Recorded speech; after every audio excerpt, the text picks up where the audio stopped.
Hello everyone, welcome to all in this live session. Today I am going to discuss with you some previous year questions of ISRO exam. So let's see one by one.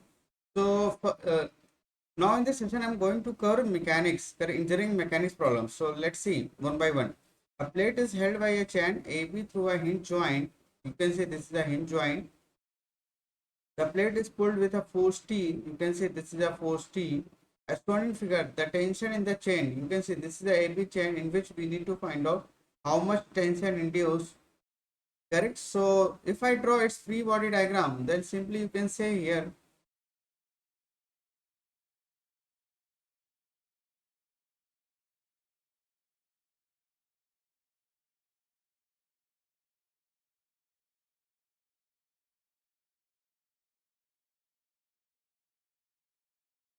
okay, so this is a plate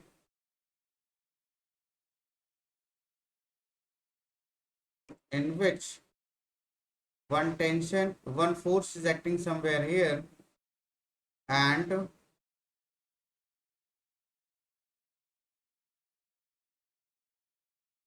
a chain is fitted here, and this is the hinge point, and let's say this is O. So obviously in this chain we have a tension, or we can say a force AB, which makes an angle from vertical. You can say from horizontal it makes 45 degree. So from vertical it also makes 45 degree. Yes or no? So one force is here, that is T. And if you resolve this force, then here we can get two components, that is AB, FAB sine 45, and similarly this one is FAB cos 45. Yes or no? Correct. Okay, so as you know that this plate is in equilibrium, so simply can I write summation of moment about O is equal to 0. So if you write moment of about O is 0, then simply you can say here this is T into what about length, then you can say this length is L and this length is 2L. So the total length from this tension force T to hinge point is 3L minus, and you can see the moment produced by this force is in clockwise, and this tension, this horizontal component will produce anti-clockwise couple. Is it clear? So simply it can be written as this is FAB sine 45, and what about length? This is L, and rest of the forces are passing through the hinge point, therefore the moment of all the forces are equal to 0.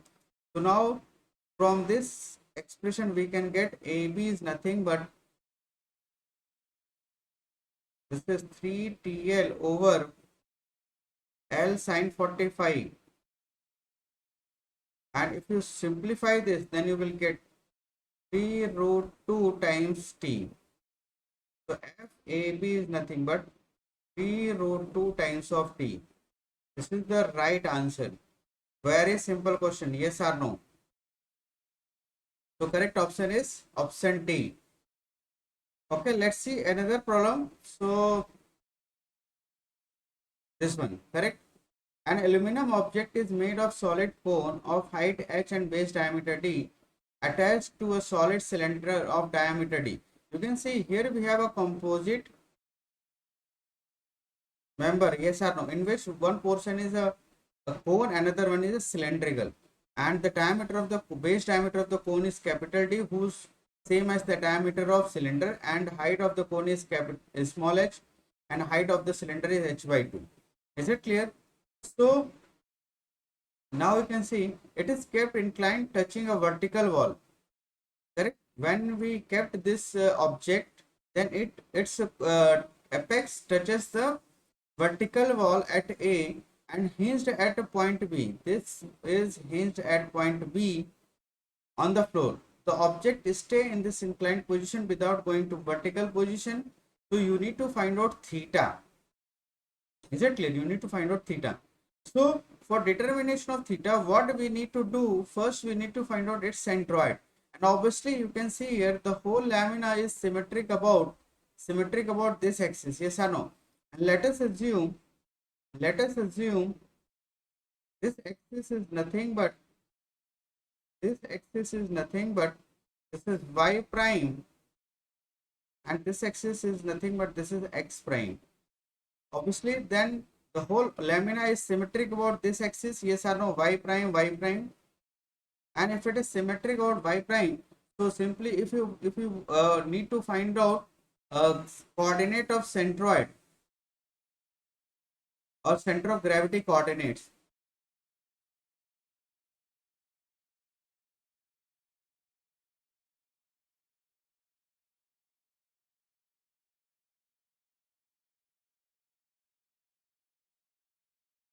coordinate of composite lamina or composite this object, not lamina, this is the object.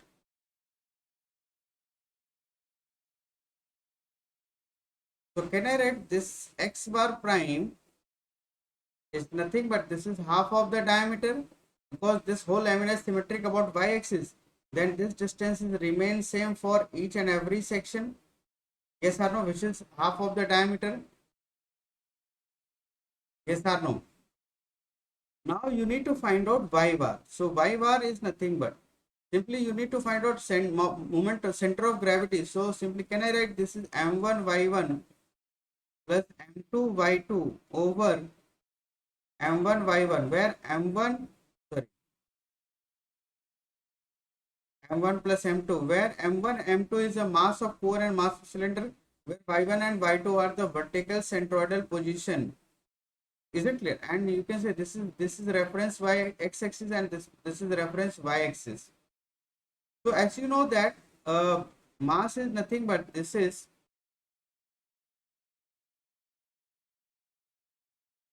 you can see here mass is nothing but this is density into volume, correct? So instead of mass, can I write volume? So this is v1 y1 plus v2 y2, and obviously the densities remain shown that it will cancel out from numerator and denominator both, yes or no. So the center of gravity y coordinate for center of gravity is nothing but this is y1 v1 y1 plus v2 y2 over y v1 v2. So now as you know that this is prime y prime bar. Is it clear? This is equal to what about volume of cone? So can I write volume of cone is nothing but this is pi r square h by 3 into what about y1? So this is nothing but this is 3h by 4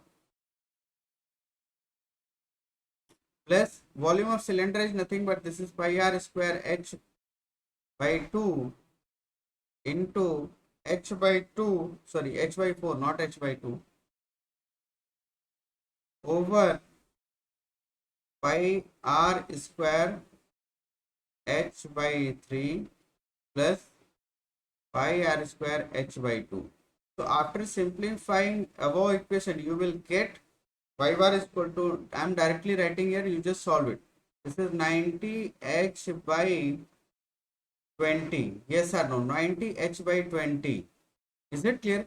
And after getting the center coordinates, what we need to do, you can see here, once again, for a determination of maximum angle, actually you need to find out this angle.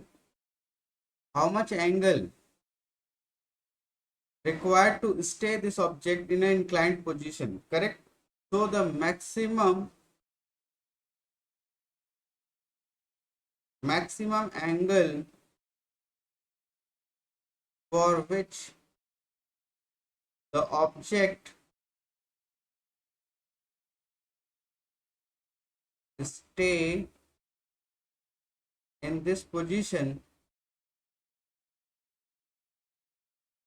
So simply can I write cos theta? What is cos theta? Cos theta is nothing but this is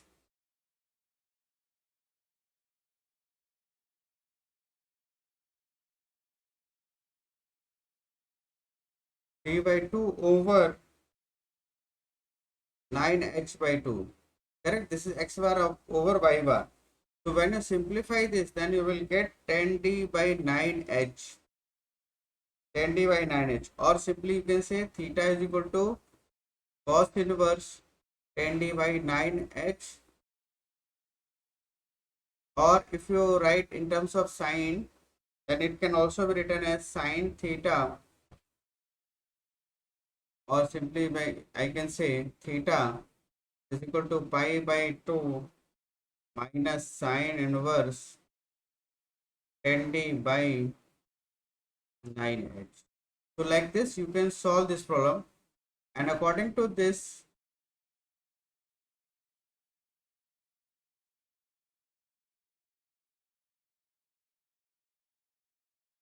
so the correct answer will be pi by 2 sine inverse 10d by 9h. Yes, 10d by 9h. Yes, option C is the right one. So like this you can solve this problem. Is it clear? Okay, so let's see another problem. What is the approximate reaction moment at the fixed end? Yes, at this point, this is fixed end.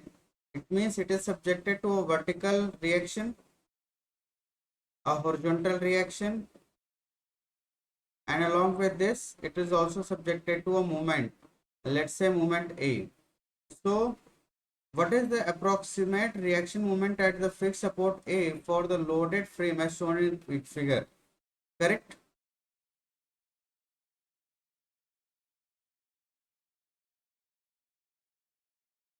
If I draw a vertical line, then you can see here the distance is given here for this.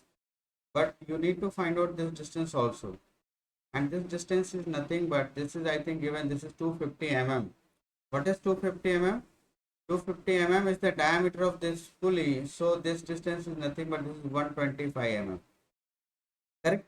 So simply you write summation of moment about A is equal to one force is acting here, that is 500 kg, and let's say if I take a 9.81 as a gravitational acceleration, then this is force into what is perpendicular distance. So this is 1 meter, 1 meter, and this is 0.125 meter. So simply can I write this is 2.125 meter plus 200 Newton force, and this distance is 1 meter. And when you simplify this expression, then you will get 10,0623.12 Newton meter. You just simply calculate moment only about A. So no need to worry about this. Is it clear? So you don't need to worry about this. This is very simple problem.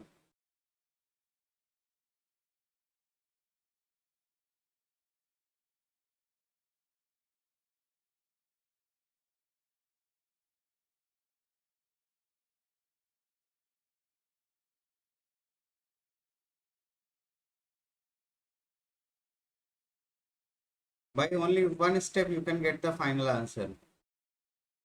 So which one is the right option? Option B is the right one.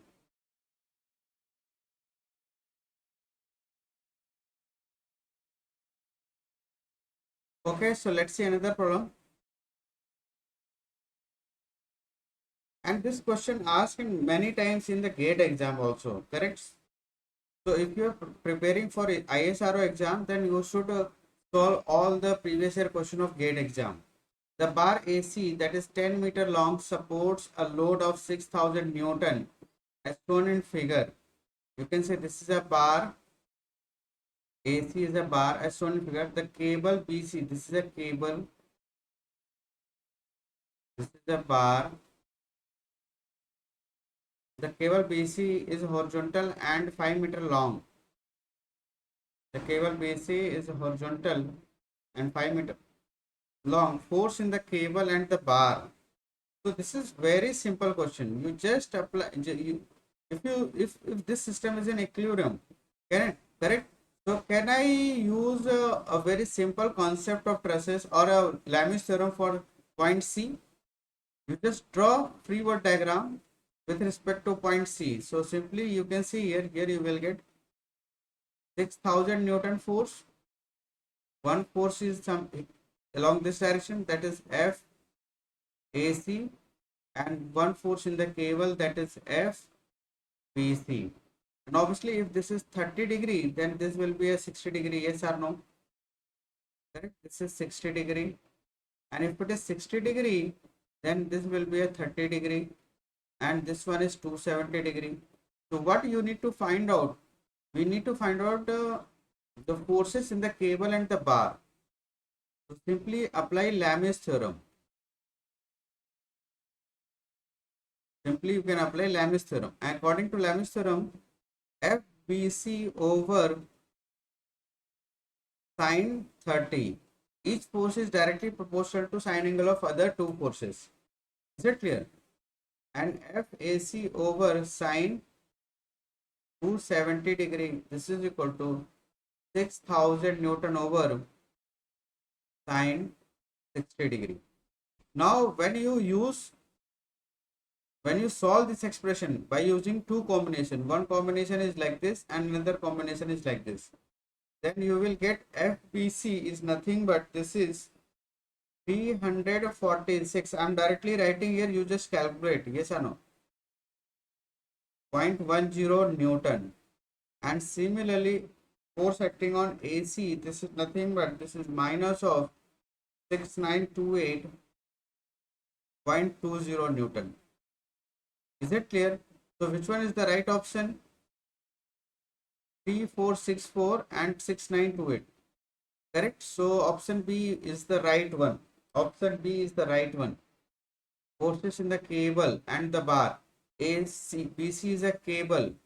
BC is a cable. So this force is acting on cable. And this force is acting on bar. So you must aware with this. Correct? So in the cable, first you need to give answer for cable and then bar. So in the cable, it is subjected to say 3464 Newton force and 6928 Newton force for FAC bar. Yes or no? So again, this is very simple question. Yes or no? And now let's see again another very simple question. The resultant of two forces acting at 60 degree. So let's say if I represent two force like this, one force is like this, another force is like this, and both are separated by a 60 degree. Both forces are separated by a 60 degree, yes or no? Let's say this force is F1 and this force is F2. The resultant of two forces. So the resultant of these two forces is looking like this. Obviously, if you draw its parallelogram, then this must be represented by the diagonal of the parallelogram. Yes or no? So this is the resultant force. And resultant force is nothing but it is given here, that is 7 Newton. And when acting at right angle is the root of 34. So first you need to find out resultant of these two force. This force. So this R is nothing but this is square root of, as you know that F1 is square plus F2 is square plus 2 times of F1 F2 cos theta. Yes or no? This is the formula. And now if you square both sides, then you will get this result. R square is equal to F1 square plus F2 square plus 2 times of F1 F2, and cos theta is nothing but this is cos 60 degree. And instead of R you just put 7 Newton. So this is 7 square. Is it clear? So simply here we can get this relation, F1 square plus F2 square plus, and you see cos 60 is nothing but this is 1 by 2. So 2 is cancelled out. So simply here we can get F1 F2 which is equal to 49, and let's say this is equation 1. Now let's see another condition. When acting at right angle, if both forces are acting at right angle, means like this, correct? Then the resultant will be square root of 34. So for this condition, can I write resultant force R square is equal to F1 square plus F2 square? So simply here we can get F1 square plus F2 square is equal to root of 34 square. So simply F1 square plus F2 square we get 34. Yes or no? 34. Are you getting this? And now let's say this is equation 2. If we put this value of equation 2 on equation 1, then simply here we can get instead of f1 square plus f2 square, simply we can write 34. Yes or no? So this is 34 plus f1 f2, this is equal to 49. So from this expression we can write f1 f2 is equal to 49 minus 34, and this is nothing but this is 15. So f1 into f2 is equal to 15. And now what you need to do, you don't try to solve this, you just see the options. If you multiply 25 and 9, then will never be get 15. Similarly, if you multiply with 3 and root 15, then again we never be get root 15. Sorry, 15. And similarly from this. But if you multiply 3 and 5, then you will get 15. Yes or no? So let us assume f1 is equal to 3 and f2 is equal to 5, or vice versa. Yes or no? So the correct option is option C. So after writing this expression, you just see the option and uh, verify which option satisfy this equation. Correct? So option C will satisfy this expression. That's why option C is the right one. Okay, so let's see another question.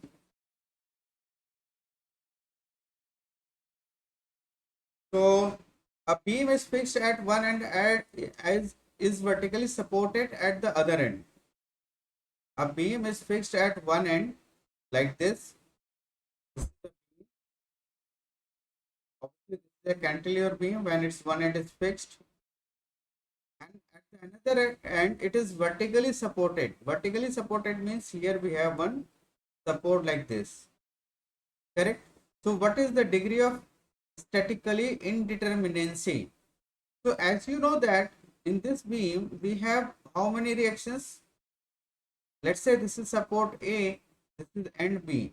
So this is RVA vertical reaction, then this is RHA horizontal reaction, and along with this here we have resistive moment M, and this is RVB. So from this, if we can write number of unknowns or number of reactions, so here we have 4. And how many number of static equilibrium equations are there? So simply here we have 3 for planar body. So if I write degree of indeterminancy, then simply can I write this is number of reaction, let's say R, and number of available equation, let's say N. So R minus N, and R is here 4 and N is here we have 3. So the degree of indeterminancy is nothing but this is 1.